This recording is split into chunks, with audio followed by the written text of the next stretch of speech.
Hello guys, আমার একটা নতুন চ্যানেল। তো এখানে Get too close and you might get burned. Get too close and you might get burned.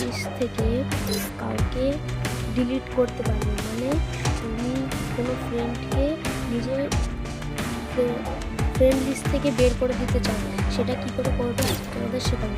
তো দেখতে পাচ্ছ ওপরের দিকে গিল্ডের পাশেই, আমাদের গিল্ডের পাশেই একটা দুজন লোকের ছবি আছে। ওখানে টিপে আমরা এগিয়ে চলে আসছি, এই যে ওটা টিপে আমরা এগিয়ে চলে আসবো। তো আমি এবার কী করে করতে হবে দেখাবো। সবার লাস্টের জনকে, আমার যে ফ্রেন্ডশিপে আছে সবার লাস্টে তাকেই রিড করে দেখাচ্ছি। ব্যানারে টিপতে হবে, অন্য কোথাও টিপলে হবে না, এই জায়গায় টিপলে হবে না, ব্যানারের মধ্যে। তো কার আইডির ব্যানারের মধ্যে টিপলাম, আর দেখতে পাচ্ছি ডিলিট ফ্রেন্ড আছে, এখানে ডিলিট ফ্রেন্ড।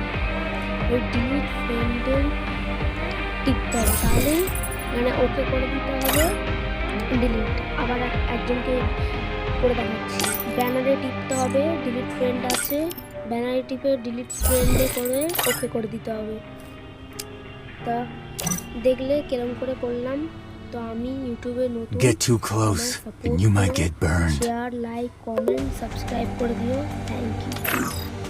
তোমাদের এটা শেয়ার করতে পারলাম।